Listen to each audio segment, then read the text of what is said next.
I was volunteering at my son's school a couple of weeks ago. A third grade teacher had asked me to cover her door with bright yellow paper because she was planning to decorate it for the celebration for Dr. Seuss's birthday, which was on March 2nd.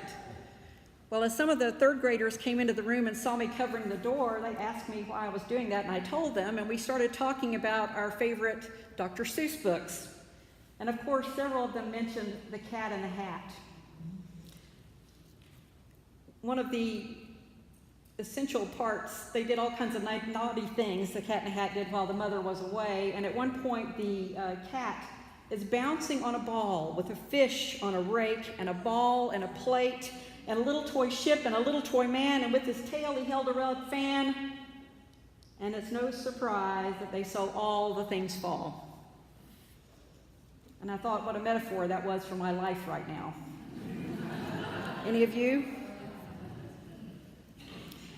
We lead busy lives, maintaining our careers, volunteering for worthy causes and organizations, caring for children, caring for elders, some of us caring for both children and elders. And from talking with post-retired folks, most of them say that they are as busy, if not more busy, than when they were working. In addition to having that list of things to do, we can also get emotionally overloaded.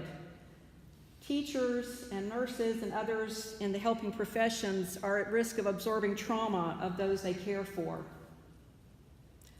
And for people of color and those in the LGBTQ community and others with marginalized identities, add to all that the injustices and microaggressions and macroaggressions experienced on a daily basis.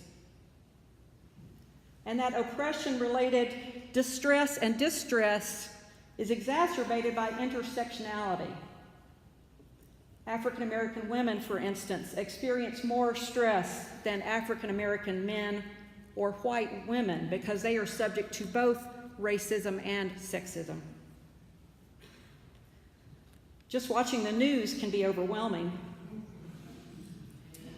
In the past year, 2 years, we've witnessed multiple natural disasters, acts of violences, challenges to health care and immigration status, and the list goes on.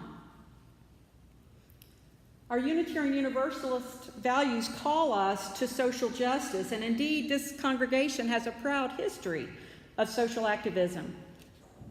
And in our efforts to respond, it can be all too easy to overwork, to overcommit, and perhaps to be overcome with despair. When it all becomes too much, we may find ourselves cynical and burned out and wondering, what's the use? We may try to numb ourselves by overspending or overindulging in food or mind-altering substances. Or perhaps we sink into depression and just want to get into bed and pull the covers over our head. So how do we remain engaged while maintaining our physical, emotional, and mental health? What we need to do is to cultivate resilience, that process of adapting well to adversity, of bouncing back from those difficult experiences. So how do we develop resilience? Well, you're probably not going to like the answer. It's actually through some of these traumatic events that we develop resilience. Eric Greitens, in his book entitled Resilience, Hard-Won Wisdom for Living a Better Life, says this: life's reality is that we can't bounce back. We cannot bounce back because we cannot go back in time to the people we used to be. The parent who loses a child never bounces back. The 19-year-old who sails for war is gone forever, even if he returns. There is no bouncing back. There is only moving through.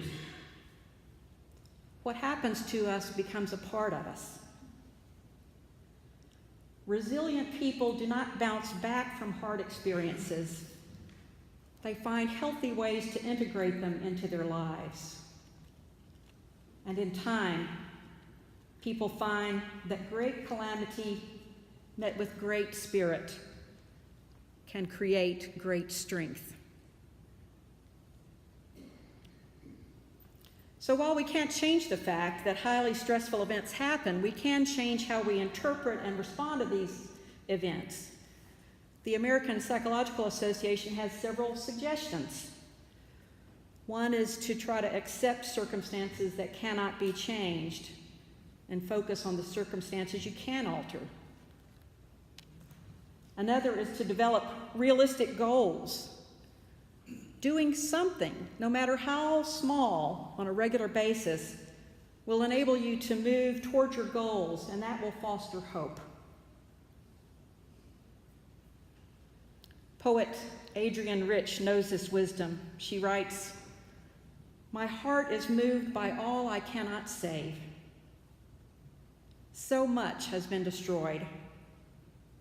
I have to cast my lot with those who, age after age, with no extraordinary power, reconstitute the world.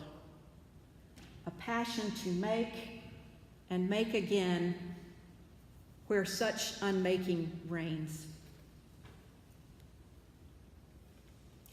Now, while resilience can be built by taking action, this doesn't mean sucking it up, soldiering on, slogging through.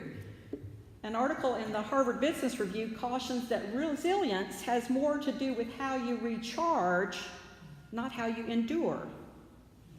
How you recharge, not how you endure. It goes on to say that the more time you spend in the performance zone, the more time you need in the recharge zone. Otherwise, you risk burnout. But they caution that recharging is not merely resting. Many of us have had the experience of leaving work at 5 p.m. only to lie awake at night, worrying about the problems of the day, unless we participate in truly restorative activities. So I want to talk with you this morning about the necessity for self-care, those intentional actions that you take to care for your physical, mental, and emotional health. Taking care of yourself is another way to foster resilience. There are 5 aspects of self-care we need to build into our lives, and I found it useful to give them the acronym SPECS. Spiritual self-care, physical self-care, emotional self-care, cognitive self-care, the intellectual piece, and social self-care. So how many of you out there are so busy you're wondering, I don't have enough time as it is. How am I going to find a way to put all those methods of self-care into my life?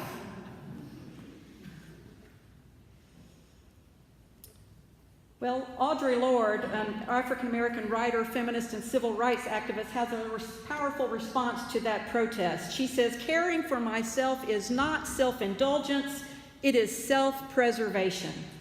And that is an act of political warfare." It is not self-indulgence, it is self-preservation. Here's another way to look at it.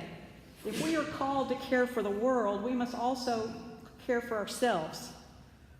For how can we love our neighbor if we don't love ourselves first? So what are some practical ways of engaging in all 5 aspects of self-care? The spiritual, physical, emotional, cognitive, and social. And I left one out. So how can we do that on a regular basis? Well, my instructor for an Intro to Pastoral Ministry class at seminary had this suggestion. Instead of trying to pack 5 new regimens into your already busy schedule, find something that you do already that hits several of those and maybe tweak it a bit. For instance, she enjoys attending women's basketball games. So she meets friends for dinner in advance. So through that, she has her social needs met. She's got her emotional needs met because of the supportive friends, and the cognitive, that they discuss the events of the day. On the way to meet them for dinner, she always gets off the train a stop earlier and walks that way, so she gets her physical self-care in. And so all she has to do is to add her spiritual self-care, and she's hit all 5 areas. Here's another example. I noticed that Pat Bing participates in a Tai Chi class that has started meeting here at the church 3 days a week. And by doing this, she says she definitely gets the physical and the spiritual for her. And because she's become friends with several members of the class, it ends up meeting social needs as well. And Pat says that she finds the process of Tai Chi very calming and also allows her to mentally focus. So with that, she addresses the emotional self-care and the cognitive self-care. So with this one activity, Pat can hit all 5 areas. Got the picture? If you need some suggestions for strategies for self-care, I've made some copies of a handout that you'll find near where you picked up the order of service that you're welcome to pick up on the way out, or if they run out, you can email me. I'll be happy to get one for you. I would be remiss if I didn't mention that part of developing resilience is realizing when you can't go it alone. That's more the social piece or the emotional piece. The American Psychological Association, again, indicates that many studies show that the primary factor in resilience is having caring and supportive relationships both within and outside the home. According to Brene Brown, who is a researcher on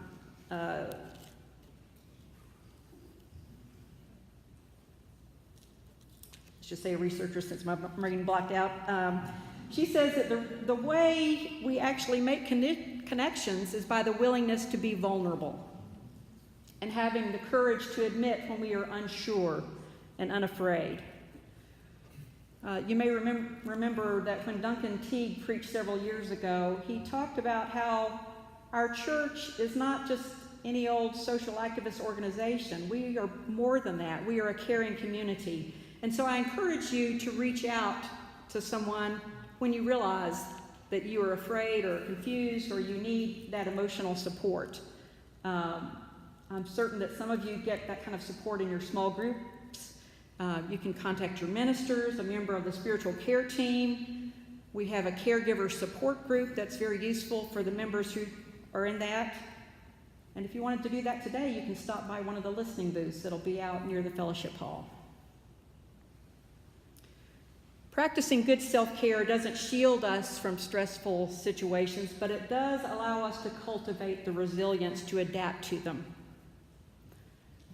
The call to respond to the hurt and injustice in this world is powerful, but so is our need to be whole and complete human beings.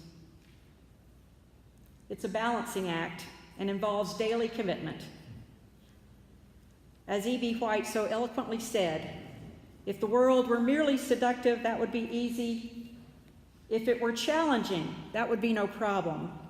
But I arise in the morning torn between the desire to savor the world or to save it.